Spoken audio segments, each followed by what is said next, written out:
Hi everyone, welcome or welcome back to How to Train Your Gavin. This is the final vlog in my 9 vlogs of Halloween event. Whew, boy, this one almost didn't happen.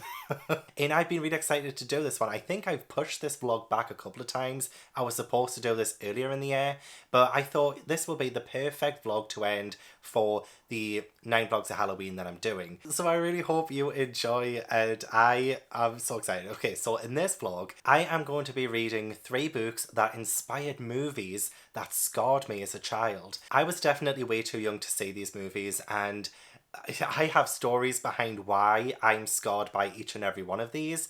So I will go through which books I'm reading and I will tell you why these scarred me as a child. So firstly, I will be reading Jaws by Peter Benchley. So I just rung my mum before because I knew I was going to be sitting down talking to you guys. So I phoned her and I was like, Mum, you know Jaws? She's like, yeah. I was like, do you remember when I was a kid and I watched it? And she was like, yeah, you had nightmares for weeks. And I couldn't quite remember how I first watched it, but she told me that I was at my best friend's house. I think I might have been like 7, maybe 6 or 7. And I had a best friend called Laurie. She lived across the road from me on the same street. And I would sleep over at hers all the time. And a lot of the times we would end up watching things we weren't supposed to watch. One of them being Scary Movie, which actually did terrify me as a child. And that's a story I feel like I've told a million times. But another movie that we actually watched was Jaws. And I only ever remember the very first scene of it. I mean, I've seen Jaws 100 times since then. I love Jaws. But like, the very first time I watched it, I only ever remember the opening scene where the girl, the young girl, is swimming out by herself in the middle of the night and she is attacked by the shark under the water, but you don't actually get to see the shark. All you hear is the da-da, da-da, da-da, da. Oh, I've just scared myself. I'm not sleeping tonight. I can tell you that, I'm not sleeping tonight. But I always remember that scene of her screaming and being dragged around. That's why it's in this vlog. It scarred me as a child. And my mum was furious that I watched that as a kid because I was up for weeks screaming from nightmares. I had nightmares for weeks after seeing Jaws. So I thought, let's start off with Jaws by Peter Benchley. I've never read the book before. I've heard not great things about this book. Jaws is set in this small seaside town of Amity, and they rely on their tourism during the summer to get them through winters. And at the start of the novel, we have that young girl getting killed by the shark, and it actually threatens the whole town of Amity because if the beaches get closed down, then a lot of families will suffer from it, and they can't really have that kind of bad publicity for this beach while the 4th of July weekend is approaching. So we follow Chief Brody and his kind of ethical dilemmas about whether or not to close the beach, and this shark, this bloodthirsty shark, is, you know, around eating people. So yeah, it is a great film. I really do love the film now. I didn't as a kid. I was terrified of it. But I do love the film now. I appreciate it. The score is fantastic. And it's a genuinely terrifying film. So we'll see if this is any scarier. And then I will be reading Flowers in the Attic by Virginia Andrews. This is another one that I watched when I was far too young. Of course, because this entire video is movies that scarred me as a kid. But I remember my mum having this on VHS tape. I was allowed to watch videos in my room all the time. I would watch The Little Mermaid on repeat, for instance. And I came across my mum's video collection and she had Flowers in the Attic, the 1987 original movie. And I saw it and I was like, oh, Flowers in the Attic, that sounds lovely. I was fooled. I was bamboozled. I watched it, and one of the reasons why it scarred me, and I guess this is probably a spoiler because I don't know, like, this is a spoiler for the movie. So if you don't want to be spoiled for the movie, the original movie, 1987 movie, then skip ahead. I don't know if it's in the book. I don't know how much that film was faithful to this book, so it might not have even happened in here, but it might have, I don't know. Yeah, just be wary of that. I'm going to say something that happened in the movie that scarred me. So yeah, skip ahead if you don't want to know. The moment that scarred me was when one of the young kids in this died. So that was my very first time of being exposed to a child dying. When I was a child, I thought, like, you know, we were invincible. I had no idea what death was. And this was before Jaws. So like, I didn't see that kid die in Jaws. This one was like my first experience with like death, like, or a child death. So that stuck with me, and it's stuck with me since. And I'm just remembering it, just thinking, it's one of those like existential moments. you know, and as a kid, you know, he's just too young for that. And I had no idea that kids could die. I had no idea the kids could die before this. So yeah, that's why it scarred me. I don't know if it's in this book. I have seen the Lifetime movie, which I've heard is more faithful to the book than the 1987 version, but I can't remember a thing about the Lifetime version of it, to be honest, other than incest. So yeah, anyway, this book is about a family who, after the death of the patriarch in the family, the 4 kids get moved to their grandmother's, who is like their mother's mother, and they end up getting locked in the attic. I believe they get abused by their own mother and things like that. It's like very heart-wrenching, traumatic, and I don't know if I'm going to actually enjoy reading it, but it'll be really interesting to read nonetheless. Chris, Kathy, Corey, and Carrie. Yeah. Some of those names are coming back to me now, actually, as I read that. I'm actually scared. And then the final book that I will be reading in this vlog, hopefully anyway, there is something that's happening at the end of this week that might hinder everything. It might hinder everything, you just never know. And I will talk about that in a second. But the third and final book that I want to read is Ring by Koji Suzuki. And this one inspired Ringu, which is the original Japanese movie, and then also The Ring, which was the American remake, which came out in 2002, I believe. Now, the 2002 movie is the one that I saw when I was, I think, maybe 10. I believe I watched it on a bootleg DVD. And I just remember being terrified by my own television. I remember I had to unplug the television, every television in the house, weeks after seeing that film. And even though I know, like, even from that movie, when a TV's unplugged, it didn't mean anything. But it just made me feel a little bit more safer. But yeah, like, it scarred me, like, the whole premise of this, the fact that you could watch a cursed videotape and then after watching it, you will die in 7 days.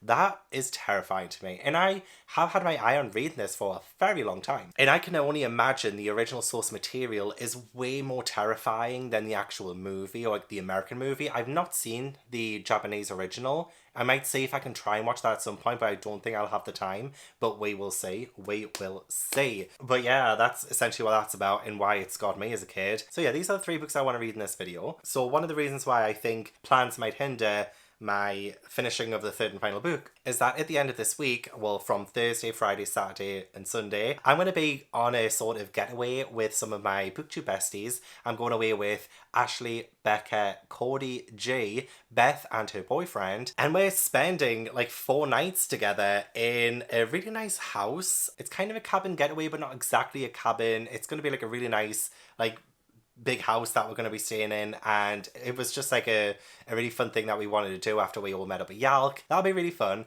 So I don't actually know how much I'll actually read while I'm there, or if I read at all, or if I can get the video edited and up for Halloween.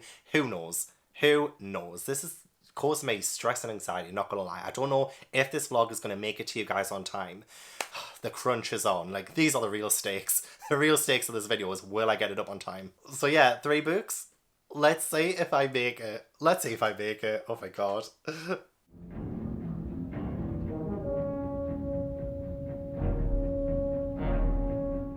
So I actually already finished Jaws. I finished it just before filming my intro. I spent all day reading it. And I can tell you what I thought of it right now. This had potential. It really, really did. There were a lot of moments where, you know what, actually, if this had just focused on the shark and the kind of what the movie did, like, I feel like the movie's perfect. It captured all of the right things from this book and got rid of all the crap that we did not need.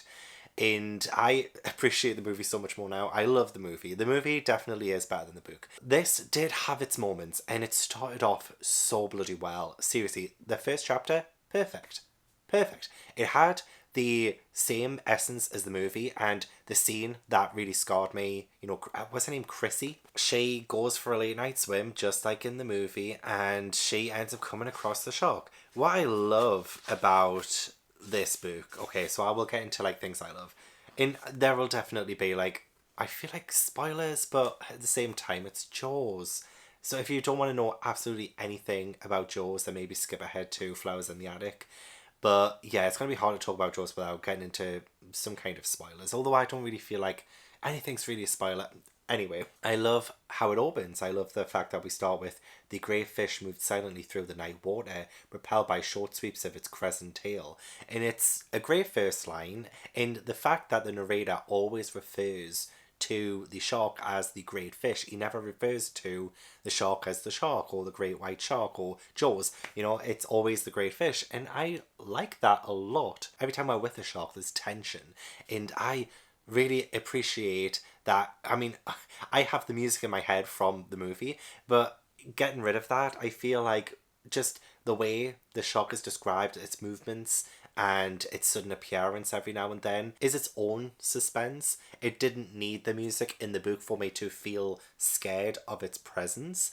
So I feel like Peter Benchley did a really good job with that. The whole scene is over by like page 7, which is great because it's like snappy, it's punchy, it's already we're thrust into the world of the shark and the horror that it brings and the death, and the really gory death actually.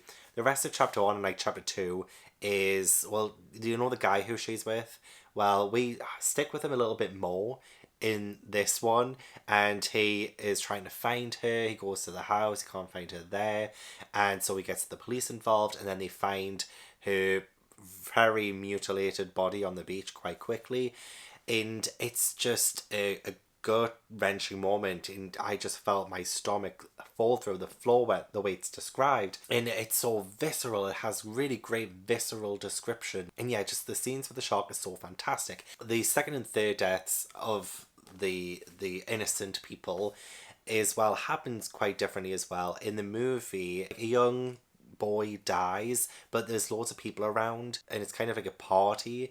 But in this one, the 6-year-old who dies, he's pretty much on the beach with just his mum and a couple of other people, and he's in this raft. It's gone far out, and yeah, the shark like gets him and pulls him under pretty much, and they don't really know what actually happened. And then yeah, an old guy dies a bit further down, and yeah, so like the realization that it's actually a shark is a little bit slower in this, a bit of a slower build-up. The whole Chief Brody being forced to keep the beaches open, that was really well explored too in this book. We really did feel his struggle where he wanted to do what was morally right, but so much pressure was on him not to close the beaches, and he would lose his job. But also just like the fact that people who were higher in power were like really threatening and overbearing with him choosing to keep the beaches open. But again, like I feel like there was danger, and they knew there was danger, and he knew there was danger. Like he feels guilty for keeping them open, leading to the death of the 6-year-old, blah blah blah. Yeah, so that's all good. Yeah, part 1 was pretty good. But okay, so there was a couple of things in part 1 though that still really bothered me. So I knew there would be racism, misogyny, homophobia, and anti-Semitism in here. It does exist in the world, so I'm not surprised when it exists in a book. I'm honestly not. But the racism in this was just too much, and in such an unnecessary way as well. And there's a lot of ties between black people and rape. And for some reason, that's brought up like 3 different times in this. Twice, like quite near the start in chapter 2. And then again, I believe it was in part 2. So this book is split into 3 parts. Part 1 was, you know, great when it was focusing on the shark.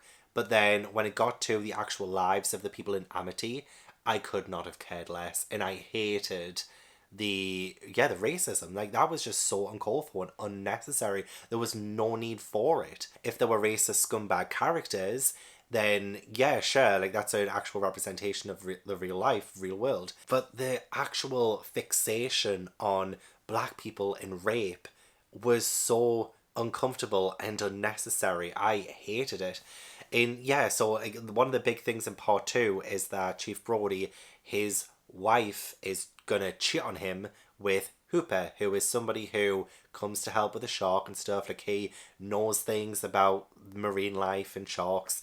But yeah, Elaine, I believe her name was Elaine, she sets up a sort of like a date with Hooper, and she tells him that she has, like, this is so uncomfortable. I don't know what this book, why it was fascinated with rape, but like she's saying like she has a rape fantasy to this guy.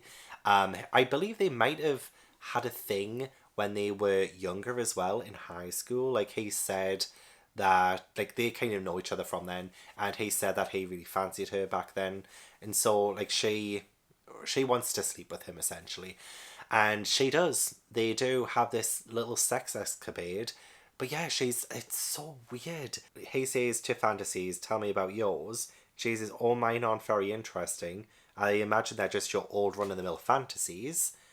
Then he asks her again. She says, just the standard things. Rape, I guess, is one. And then there's another instance of racism a little bit further along. And this is the point where I was just like, there's no fucking need. Stop it with this fucking narrative. And it's just uncomfortable. Like, this whole subplot with the affair, I genuinely couldn't give a shit. In fact, it made the book worse. It made me realise that I cared little about anyone, and I just wanted to get to the scenes with the shark. It's weird when the shark is your favourite character. Considering when I watched the movie as a kid, the shark was the most terrifying thing to me. And like, I know great white sharks aren't that bad, but it's very hard not to associate a great white shark now without saying Jaws. But I do know that great white sharks aren't all bad. In fact, I really did like a bit of a conversation towards the end where Hooper was like, you can't punish a shark or get revenge on a shark for its nature. And yeah, it's very true. I mean, obviously it's terrible because the shark is in this small town where it's not supposed to be, and it's killed about 4 or 5 people, and probably like maybe 6 by the point we get to. So yeah, when we focus on the shark, it was good. It was actually genuinely good. And I felt the tension, I felt the suspense, but oh boy, everything else was just awful. The ending, it happened so quickly and it's over like that. We've been building up, like, what I thought we had during this entire book was really great suspense, and the way things were built up, it was like, oh, this is like really well paced, the action was really good, and you know, stuff like that, until we got to part 2. It did derail, but then part 3 got back on track when Hooper, Quint and Brody were out to hunt the shark, and I was surprised at how much the movie was faithful to the book, to a certain extent of course. But yeah, we just get to the end and it happens like that. It's over. The kind of fight with the shark happens in like the last 3 pages, and it gets stabbed, and then it's coming towards Brody, and then yeah, the fish came closer. It was only a few feet away and Brody could see the cornicle snout. He screamed an ejaculation of hopelessness, really weird word choice there, and closed his eyes, waiting for an agony he could not imagine. Nothing happened. He opened his eyes. The fish was nearly touching him, only a feet or 2 away, but it had stopped. And then, as Brody watched, the seal grey body began to recede downward into the gloom. It seemed to fall away, an apparition evanescing into darkness. And then, literally 3 paragraphs after that, it's just over. It's done. Like, what? Like, it was so anticlimactic. Yeah. I mean, I can see now why the film had the shark blow up. It was definitely a lot more of a spectacle. As probably unrealistic as it is, at least it gave a show-stopping finale. You know, it had all that suspense all the way through the film and had an explosive end. This one had all of the suspense throughout, well, apart from part 2, because part 2 really did lower this whole book down, but then end with a whimper. It had so much potential to be a fantastic book, and I'm sure a lot of people do find this a fantastic book. For me, I'm probably going to give it 2.5 stars. I just can't even give it a 3. I just can't even lift it to that. And I wanted to. If I was given just the scenes with a shark a rating, I'd give it a solid 4 star. If it was just to do with the shark and the panic that surrounds the shark, because I love a good panic storyline. I love when something happens and everyone's up in arms about it and everyone's like worried, and you can feel the fear and tension in a whole town. You can really feel that. But then you add everything else in this book and it drags it down. It drags it right down. So 2.5 stars for Jaws, I think. Could potentially lower to 2. I don't know. We'll see how this vlog goes. I want to see how I rate the other books. But 2.5 stars for Jaws is my first initial instinct. Flowers in the attic. I wouldn't say I liked it. I would say it's objectively a good book. It's a good book, you know? It's written very well. I think it explores so many themes very well. And it's just, it's depressing though. It's totally soul stealing is what I would call this book. If you don't want to know anything about Flowers in the Attic at all, like zero spoilers or anything, which I don't think what I'm about to say is much of a spoiler, because what I feel like I'm about to say is widely accepted as what happens in Flowers in the Attic. Even if you've never read it or seen the film, you kind of get a gist of what it's about. However, I will probably go more into detail about what actually happens. So I would say skip ahead if you just totally don't want to hear it at all and you don't want to know anything about Flowers in the Attic. I mean, firstly, we are told this story from Kathy's point of view. She is the eldest daughter. She is the second eldest because Christopher is older than her. But yeah, she's the eldest daughter. It's told from her point of view. And that's such a good narration choice because we get so much emotion and so much personability from that. I don't know if personability is a word, but like, you know what I mean? Like, it feels personal. And so while reading it, it also starts to feel a bit personal to you because you're in her head, you're feeling what she's feeling, and like that is great. Like, I will say that this is very well written. It does have such a heavy premise, it has such heavy topics in it, so of course it's not going to be all sunshine and things like that, but it's painful to read. I would never read it again. It just makes you lose a bit faith in humanity, and the slow manipulation and abuse from the mother is so gut-wrenching. I can't even give you very many synonyms from that because I was just reading this feeling like somebody was carving out my insides very slowly with a spoon. That's what it felt like. And I'm trying to rate this objectively, but also based on enjoyment, I guess. Like, I didn't enjoy, but I appreciate and I totally see why it's a good book. So I don't know what I'm rating this. I might just go down the middle and say a 3-star. Oh, I've just brought up bile.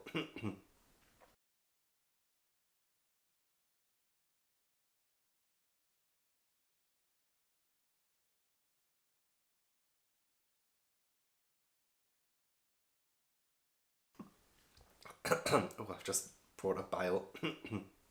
Yeah, I think maybe a 3-star. It's not a bad book. I genuinely don't think this is a bad book. Obviously, the themes and the subject matter is so questionable, and things that happen in it are so awful. Of course, like it's supposed to be like that. But yeah, I guess as a reading experience, it's just so harrowing. I just felt so bad for the kids. Like, throughout the entire thing, I just couldn't stop feeling bad for the kids. And to begin with, it seems like such a kind of almost reasonable thing that the mother's asking of them because, yeah, I don't think have I even mentioned like anything about what this book's about? I feel like I might have given you a premise in the introduction. So Corinne, the mother, she has lost her husband and she has to move in with her mother and father because she can't really afford to keep 4 children. And so she takes her kids to Foxworth Hall, I believe it was called, where the grandfather has no idea that the kids are there, apparently. Like, there are still some things that I feel like weren't fully answered in this. Like, I feel like this had such a dissatisfying ending, in all honesty. Apparently the grandfather doesn't know that the kids exist because Corinne, she was disowned when she was younger because the husband she married was like was it her uncle or something? Like, the father who dies was like a distant relative or something. Like, they were like partly related. So it was extremely weird and bizarre. But like, don't take that out on the children. Like, seriously, it's not their fault. And like, so the grandparents did disown their daughter. And now the daughter's like come back. She's like gonna try and get into her father's will. So she's waiting for him to die so that she can inherit and so she can take the kids away and they can live happily ever after, essentially. That's what she keeps promising the kids. She promises, you know, as she takes them there, they're secretly there. The grandmother knows that they're there, but she's pretty much the only one who knows. And the servants and stuff are supposed to like stay away and not interact and stuff like that. So the kids are like on a topmost floor. They're locked in a room that has access to an attic where they can play. This is the only place that they have. And I couldn't believe how long they're there. I'm telling you, I've forgotten pretty much everything from the film. I remember Kathy having to cut her hair. I remember that, and I remember that part also really scarred me too. and just like the whole ordeal of it and the abuse that, you know, led to it. But other than that, everything else I'd pretty much forgotten. So like the fact that they're there for about 3 years, I think it was around about 3 years that the kids are there, like trapped in this like pretty much one room plus the attic kind of thing without being allowed outside or anything, was, oh my god, the longer and longer and longer that it was happening, I was feeling more and more depressed and more awful. The fact that they've been there for so long, I've no words, you know. And the fact that she kept saying, oh, you know, my dad's going to die any minute now, any minute now, any minute now, you'll not be here for much longer, 1 week, 2 weeks, a month. Like, I was rooting for the mum to not put money first, or like her new husband, because she does remarry, first, and to think of her children, the children she supposedly loves, to just look after them when the twins aren't growing. Like, that's a huge sign that they're not getting fed right, they're not getting water, they're not getting sunlight, they're not getting the exercise they need.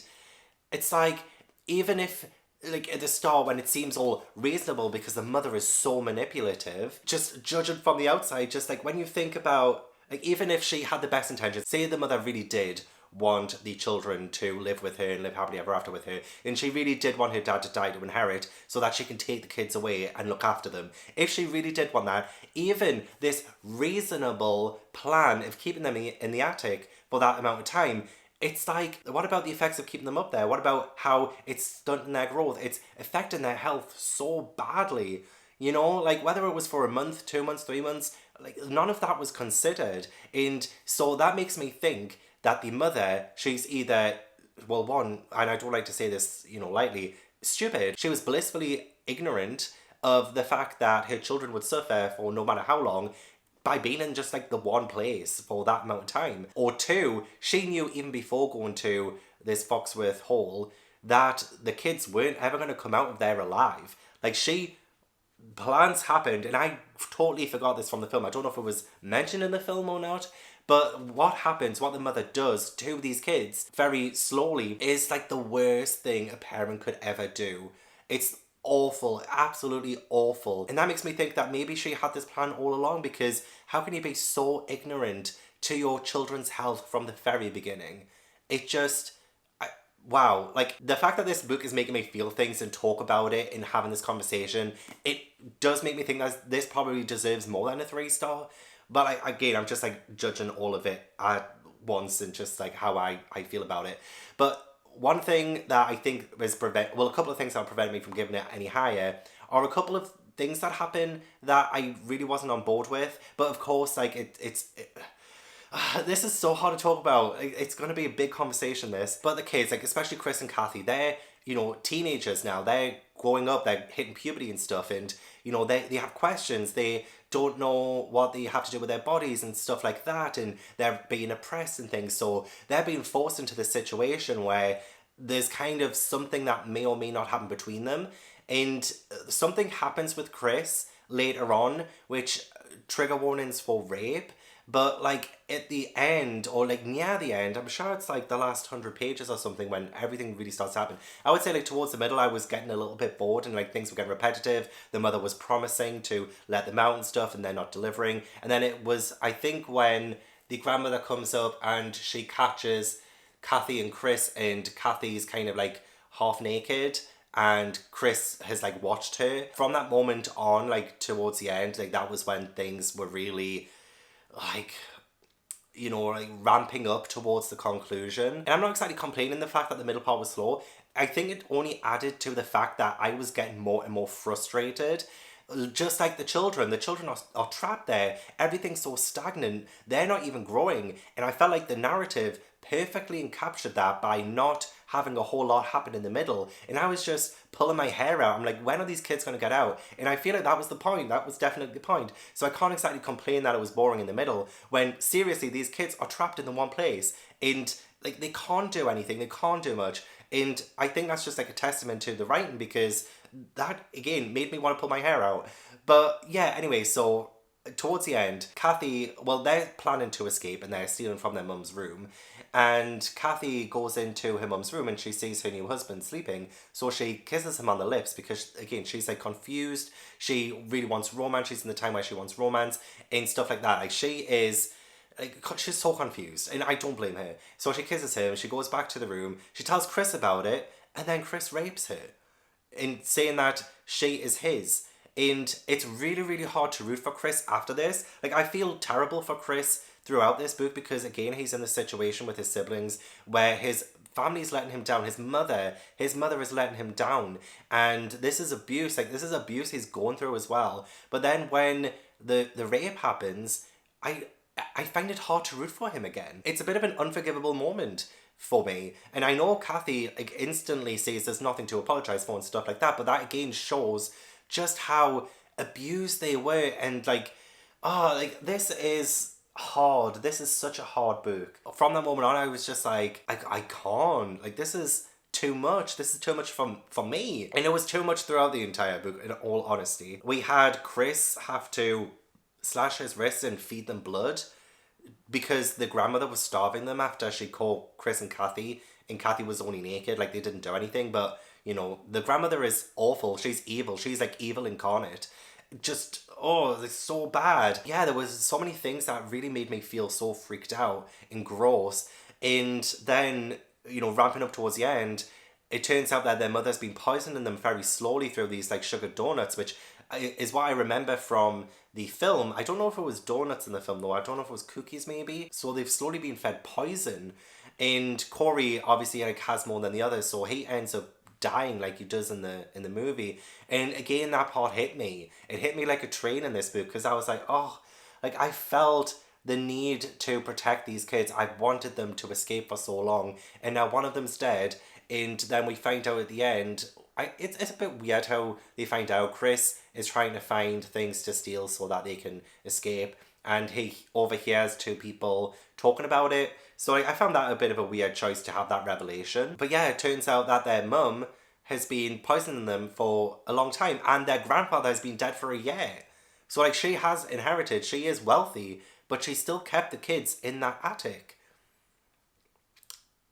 I forgot that part in the film. I really did. I didn't know if the mother did that or what. It just, you have to be soulless to do that to your children. You'd have to be, especially since how much they loved her and look up to, God, it just breaks my heart over again. It's so raw. It is so raw. If I read this when I was younger, I think this would have scarred me as well. I feel like because I'm older and wiser and I can kind of handle it more, I don't feel as badly affected, but I'm still affected. It's touched me. It's really hard. It's really hard. And I hate the fact that the ending of this doesn't really have a true resolution with the mother. Like, she's gone. She's escaped. And she's left the children behind. And the children do escape. And I love the fact that they have escaped. And we end with that little bit of hope. But I was really hoping that the mother and the grandmother would get their comeuppance. And that doesn't happen. And I feel like I need resolution there.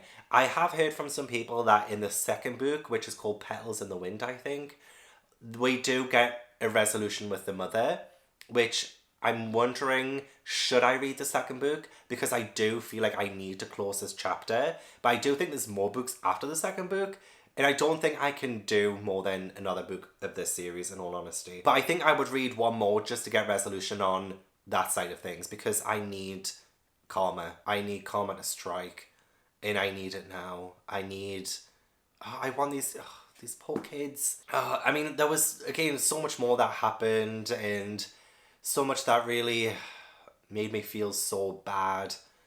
But I feel that's all I've got energy-wise to talk about with this book. I need this getaway with my friends tomorrow. I need to be saved from this. But yeah, I think 3 stars. If I'm going to give it a rating based on, like, writing, themes, the conversation it makes you have, I would probably say like a good 4.5 or a 5-star even. But just personally, based on my tastes and enjoyment, it's a 3. It's a 3. That's the best I can explain it. That's the best I can explain my rating. So I'm sorry if that doesn't align with your rating, but I see why it's so important and why a lot of people find it so visceral. I just can't give it more than that. It's got me just as much as the movie.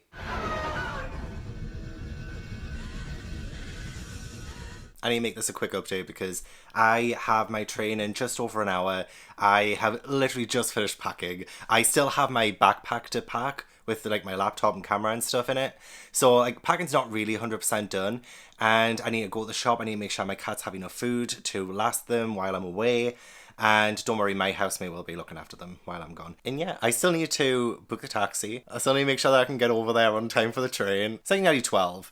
So if people are going to be ordering taxis, it might be a little bit hard to get one because it is like nearly dinner time. I don't know why people would get taxis at dinner time. I don't know. Anyway, I will be on my way to Darlington to meet Becca. So I'm very excited.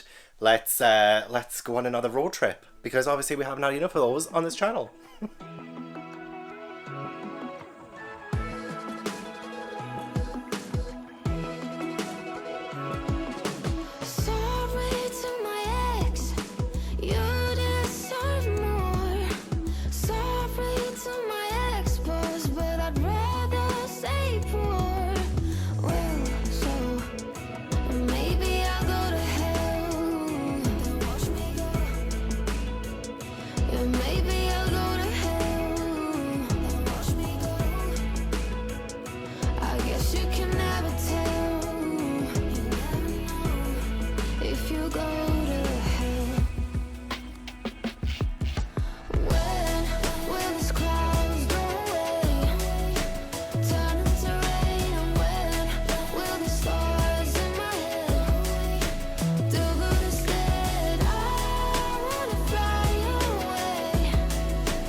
This is my best side as well, so I'm gonna have to like look out the window. I thought you were telling the camera that was your best friend. My best friend. That was a little bit sad.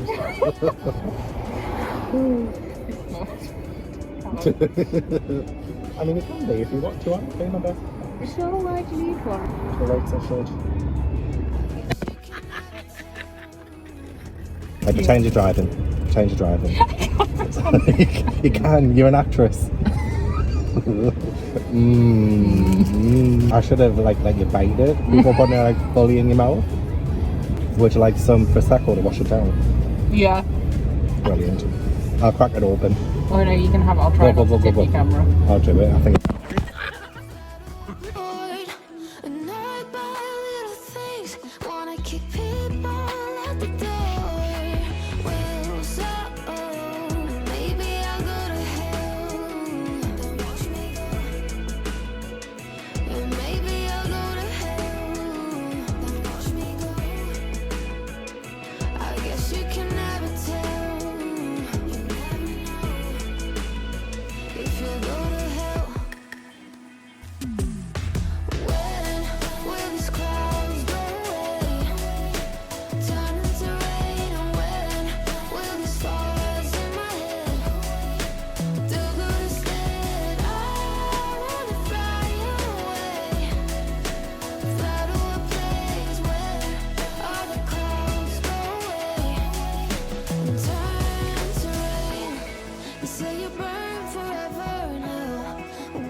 We made it. This is all. What's it called again? Coach house? Coach house, yeah, we made it. This is Coach house. It's beautiful. It's beautiful. Look at the scenery. I mean, I'll show you more of that later and stuff as well, but yeah, this is the place. This is the front. I'm going to give you guys the big tour. But this is the front of it. So Becca through there. What?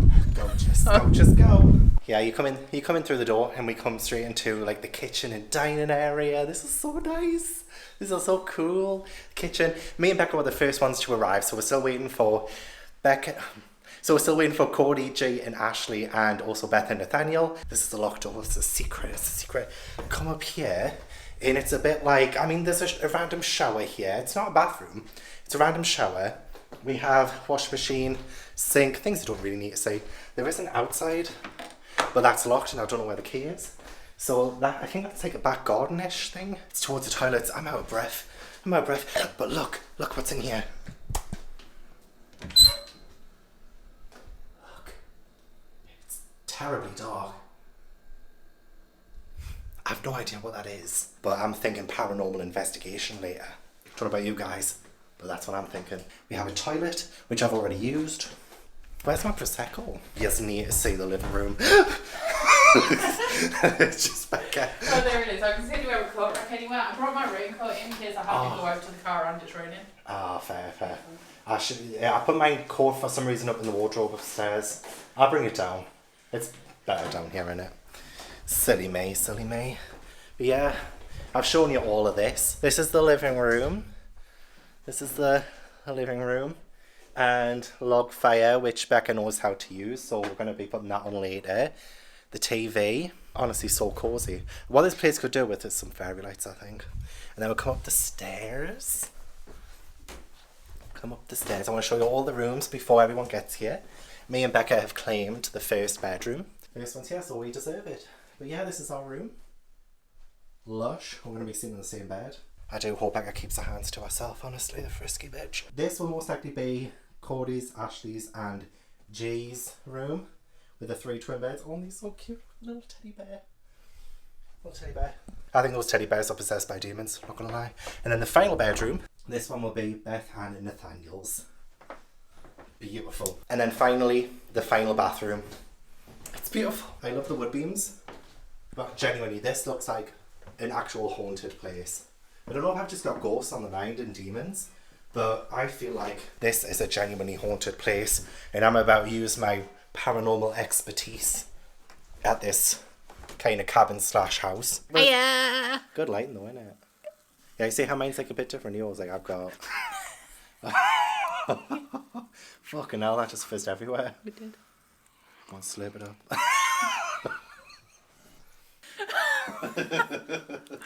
See, that's good. I feel like I blend in with the wall. I managed to read 113 pages before meeting with the disruptive and very chaotic Becca in the box. I'm like the least chaotic. True. I did whip out the Prosecco in the car. It's true. And offered me some while I was driving. Look, I'm always that kind of person who thinks just a little won't hurt. Yeah, I know, but there's no point in a little. True. But honestly, I'm really enjoying this so far. I feel like some of the translation might be a little bit spotty because there were a couple of pages where I was like, I don't think that sounds quite right. Who translated this? It was translated by Robert B. Roma and Glyn Wally. Saying that though, there are some like fantastic instances of like description and stuff.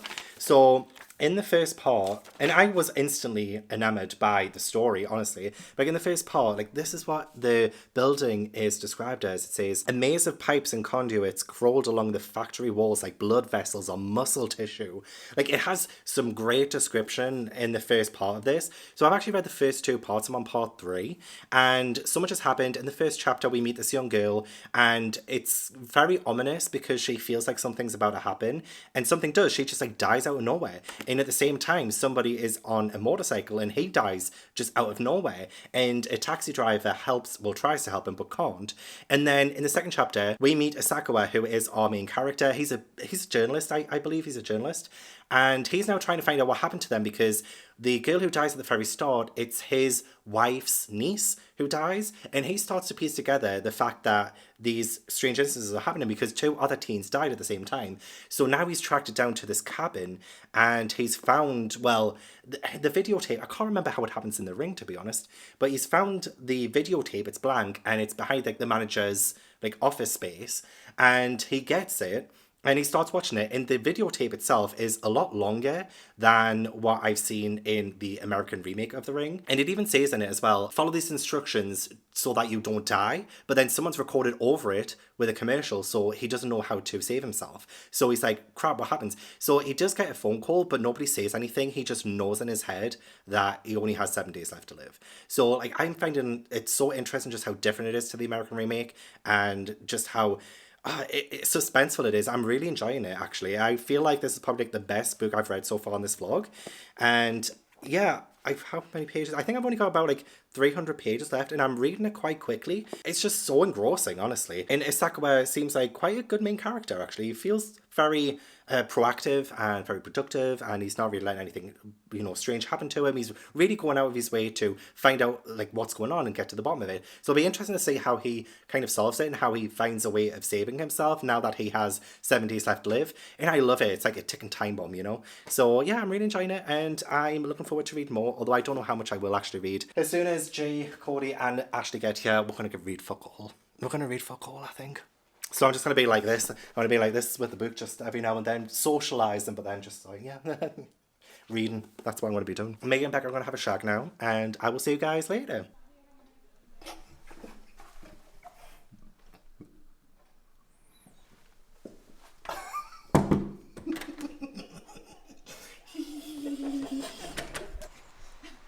The coach house. The coach house. If you found this footage, we didn't make it.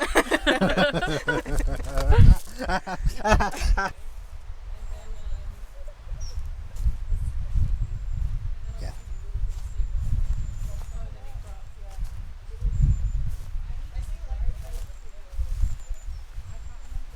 Everyone's vlogging. Are we though? Is this what we're doing? I wouldn't have said.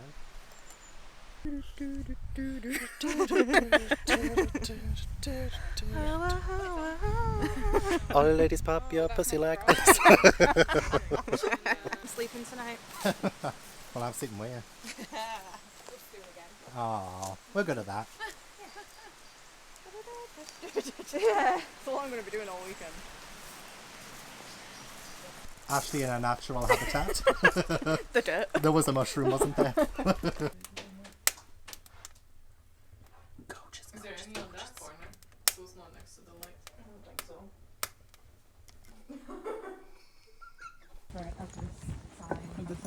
Do it.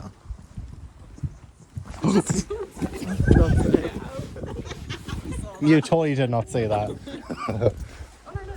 looks like Taurus and I don't appreciate it. But I also want to take a picture. I have to, sorry. She got a menu. Oh look, there's plates now. Beautiful. A 7. Yeah, we'll test it. You're going to have so many cups of meat with them. What? I always imagine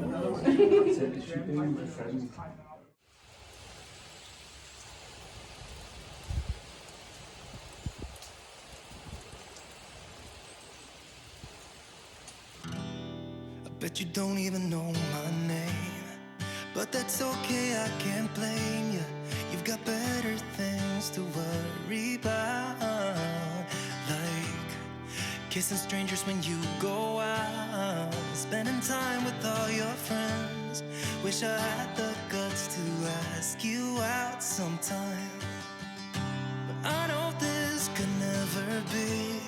But if I am allowed to dream, and it was you and me, then I would laugh with you all night, take my chance and hold you close, and I'd follow you back home. If I could be somebody else, I would be your Romeo, and I would never let you go. Maybe I could be your stranger.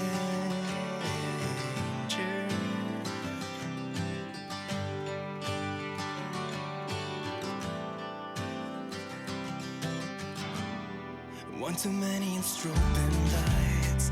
Yet I can spot you in this crowd. Am I staring way too obvious? What if I gathered all my confidence? Could I walk right up to you? Be the stranger you've been looking for? No, I know this could never be, but I'm still allowed to dream. And if it was you and me, then I would laugh with you all night. Take my chance and hold you close, and I'll follow you back home.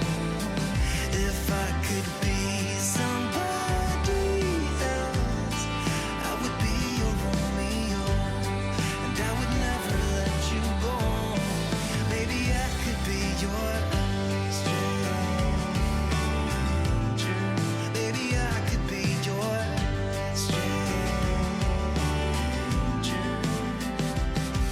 Oh, come on, man, I know you can do it. Stop staring in the mirror, you act like a loser. Be the best you can and just give it a try. I'm walking towards you, my legs are shaking. I'm in double speed and my heart is racing. I'm doing the best I can, just give it a try.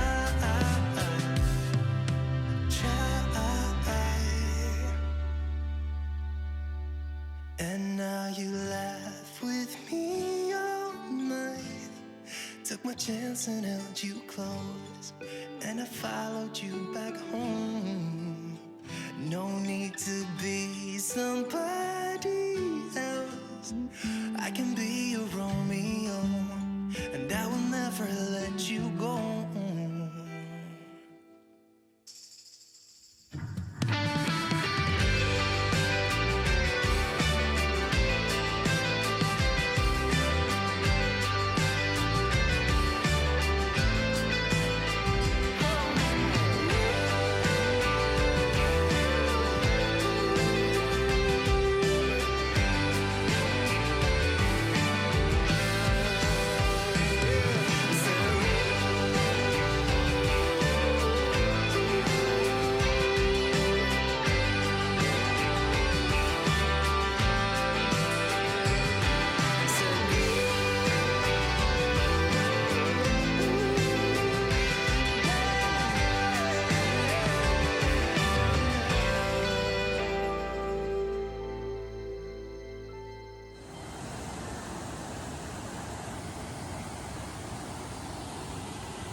Everyone has pretty much gone to bed, so I am up by myself.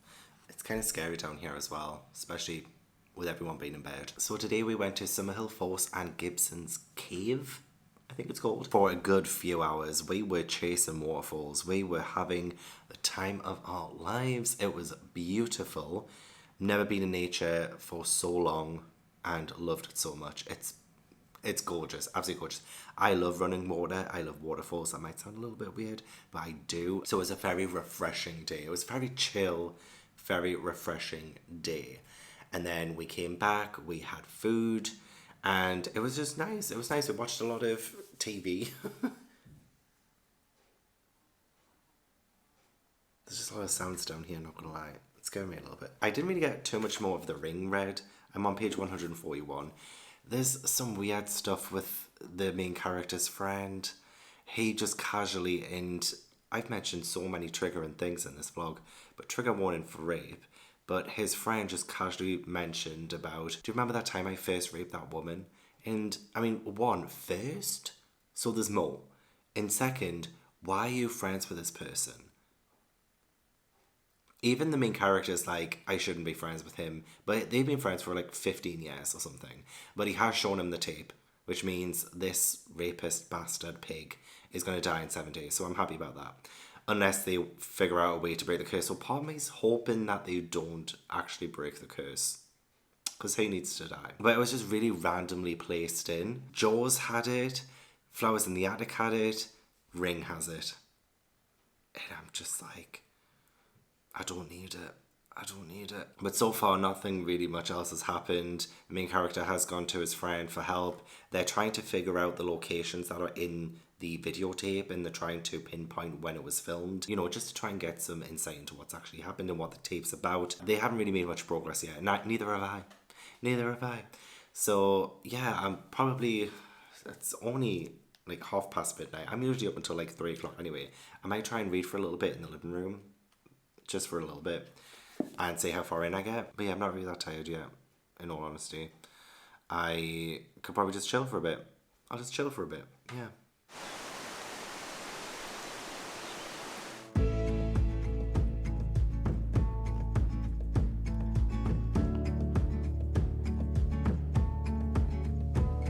We try to find our ways in life to give our hearts a soul a peace of mind.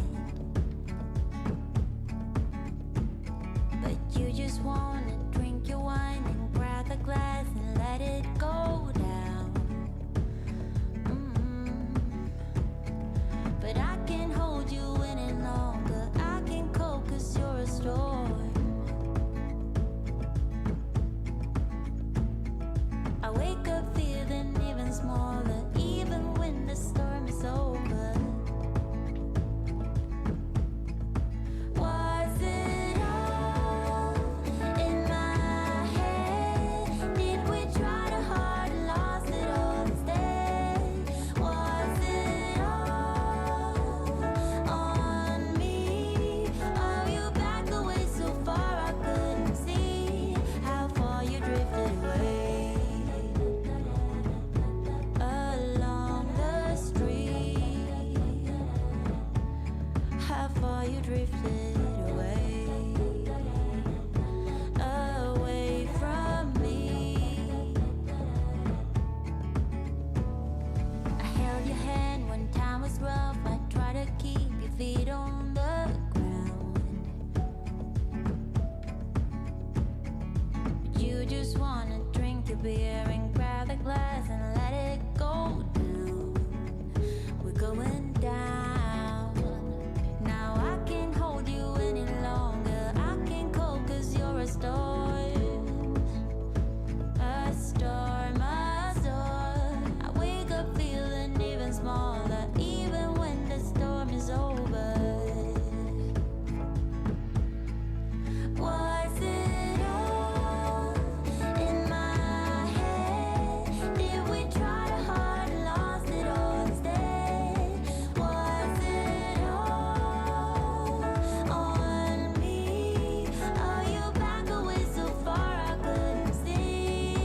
Was it all in my head? Did we try to hard and lost it all instead? Was it all on me? Oh, you back away so far I couldn't see how far you drifted away. Steal the camera. Have some footage of me. Hi, future Gav. How's editing at 2 a.m.? Do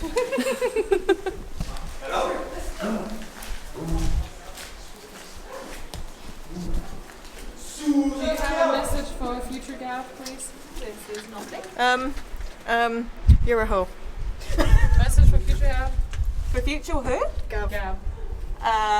Susan Williams. Give me- Ow! Oh, the third one goes. And the bumps on the head continue. Why am I doing this job for them?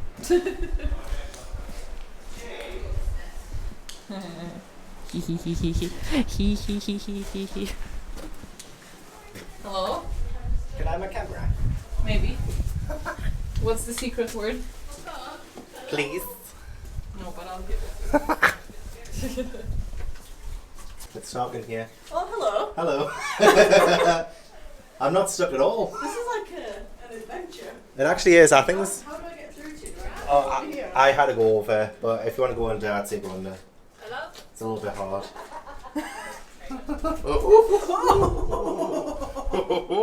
Really weird. Yeah, I think the water's too deep here for me to put my feet in. Good place for a ghost investigation, though. Alright.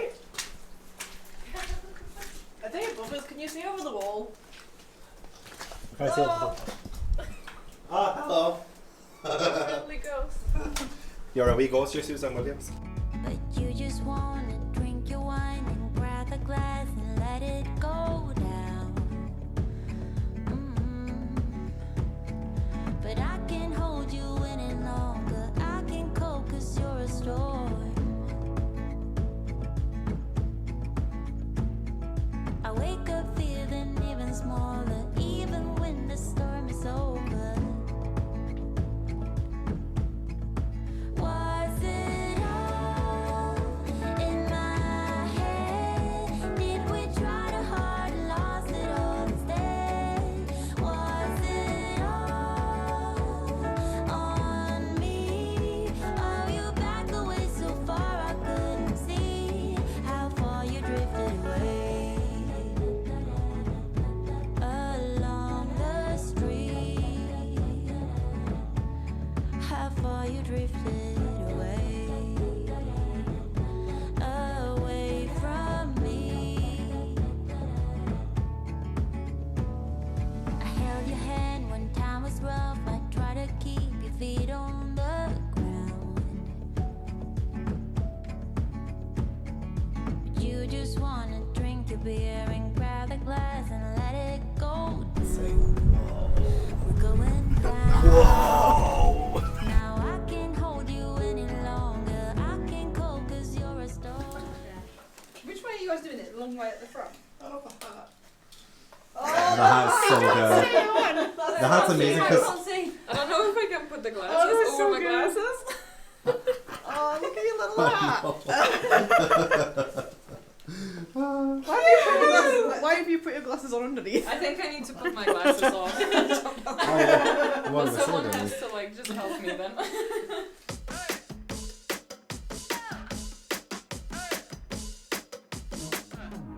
When you're around, I start losing my grip. I need to keep my head cool.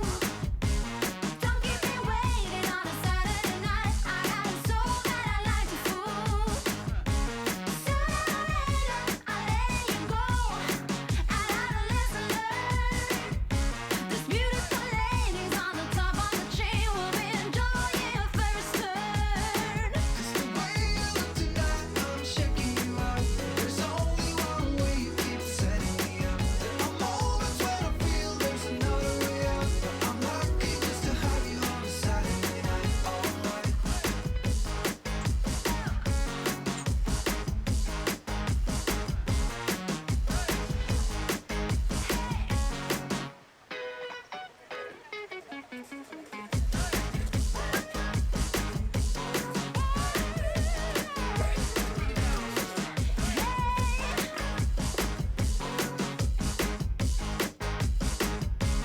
When you're around, I start losing my grip.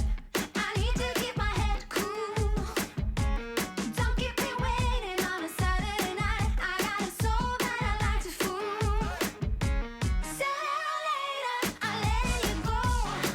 And I'll listen, learn. These beautiful ladies on the top of the chain will be enjoying your first turn. Just the way you look tonight, I'm checking you out. There's only one way you keep setting me up. There are moments when I feel there's another way out, but I'm lucky just to have you on a Saturday night. Alright.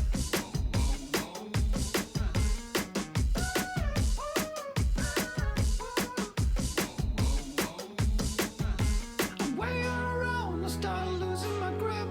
I need to keep my head cool. Don't keep me waiting on a Saturday night. I got a soul that I like to fool. 'Cause the way you look tonight, I'm checking you out. There's only one way you keep setting me up. There are moments when I feel there's another way out, but I'm lucky just to have you on a Saturday night. 'Cause the way you look tonight, I'm checking you out. There's only one way you keep setting me up. There are moments when I feel there's another way out, but I'm lucky just to have you on a Saturday night. Alright. Alright.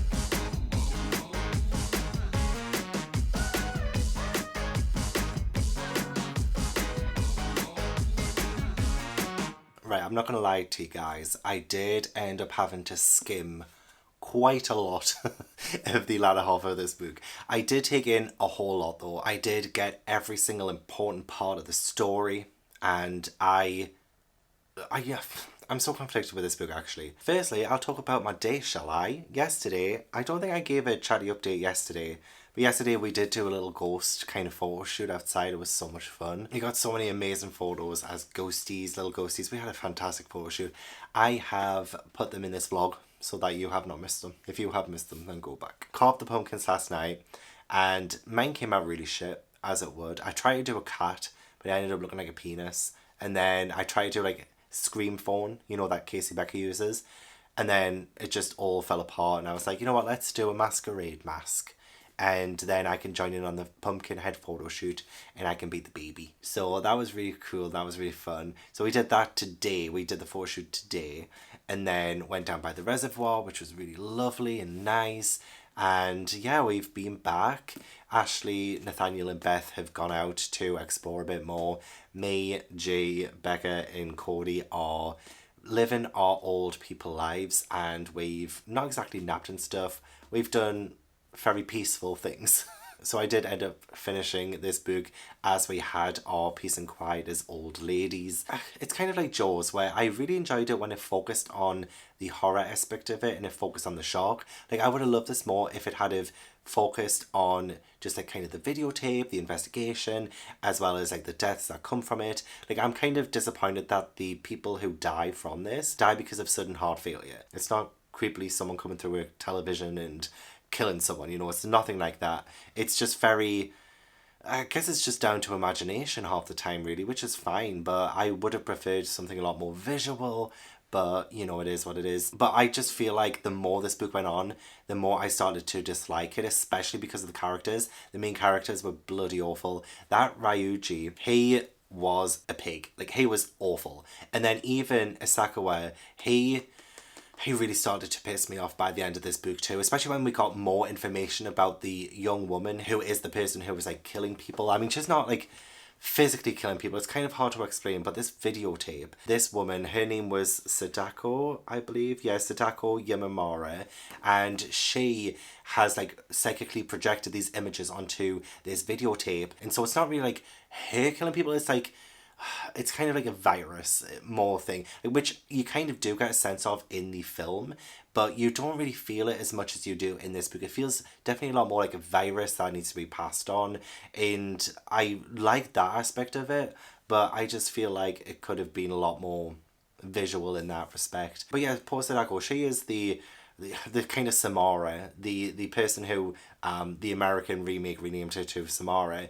Yeah, she was raped by a doctor and then killed and put down a well. And that whole bit of this was like really awful to read. But then it was made even worse. Like, and I'm going to mention this, but I don't really know fully like how I feel about it. But yeah, we have Sadako, she is intersex. She has both female and male genitals. I don't understand why. Like, I don't understand why this was included. It didn't add anything to the plot, and it just left me scratching my head as to why this was like a focus. Because just, yeah, I just don't understand what the author was trying to say with that. It was just very out of nowhere. It just didn't seem to really fit. I just felt like it wasn't needed. I really feel like it wasn't needed. And this whole story pissed me off even more through the main character's reactions to the story when the doctor confesses what he did to Sadako. And yeah, they're just like, well, where did it happen? And then he tells them, and they're like, okay, bye. And there's no condemnation of rape. There's no kind of moral compass with these characters. They're just as bad as each other, seriously. Like, I'm so glad that at the end Ryuji died. Like, he did deserve it. Isakawa does figure out that you have to make a copy of the tape, you have to reproduce it like a virus and pass it on to someone else and make them watch it so that you are no longer affected. And I don't think that's ever really explained too much in the first film of The Ring, the American one, but it is in The Ring 2. I remember the opening of The Ring 2 where this guy tries to show this girl the videotape, but she covers her eyes so she doesn't actually watch it. Like, I remember that, but I don't think in the very first Ring it was really explained. how the main character dodged dying. It seemed like just figuring out the mystery was enough to break the curse, but it wasn't. Just like in this one, it seemed like figuring out the curse and figuring out where the body was and burying it, that seemed to break the curse very temporarily. But no, that just doesn't even matter or anything. So I like that. I like the mystery, I like the way it built up. But there's just so many different things about it that dragged it down that I just don't think I could give this more than a 3-star, because I did really enjoy the suspense. I enjoyed the start. I feel like the start was really, really good. And this story, like, honestly, I do really like the story of the cursed videotape and everything else that comes from the horror of that. But yeah, yeah, it was a bit of a letdown. I do think I prefer the film. Again, I think all of them I preferred the film, except maybe Flowers in the Attic. But then again, I would need to rewatch Flowers in the Attic because I just can't remember that film that well. I did like the ending when Asakawa realised that, like, kind of the implications of what will happen when they spread the tape and the kind of chaos that it will ensue if more and more and more people watch it. You know, it's a huge thing, but he has to try and save his wife and kid. So it's like, what does he do? I like the way it ended. It says, in his rear view mirror, he could see the skies over Tokyo receding into the distance. Black clouds moved eerily across the skies. They slithered like serpents, hinting at the unleashing of some apocalyptic evil. And that's just so good. I do really like the ending. I mean, them figuring everything out with the woman and where she was killed and stuff like that did come across as a little bit easy. But other than that, it was fine. It was fine. I just... questionable at times, but fine. Absolutely fine. So yeah, that is the vlog. And that was the last vlog of the 9 vlogs of Halloween event that I'm doing. And I am so grateful and glad. And I'm just ready to have a break now. I think we're going to be ordering Chinese later. And just sitting in, putting the fire on. And having a really cozy night. So that's what I'm going to do. So I'm going to end the vlog here. And just enjoy the rest of my time here, honestly. But yeah, that's the end of the video. It's the end of the 9 vlogs of Halloween thing that I did. I'm really excited about it. And I'm so glad that you guys joined me for this ride. And I really do appreciate it. But thank you for watching this video as well. Don't forget to leave a like if you enjoyed and subscribe if you haven't already. Leave all the comments down below. Let me know if you've read any of the books that I mentioned in this vlog. If you've watched the films. Do you prefer one over the other? I would love to know. A huge thank you to my patrons for supporting my channel. If you'd like to join my Patreon or follow me on any social media, then all the links are down in the description box. But yeah, hopefully I will see you in the next video. Bye.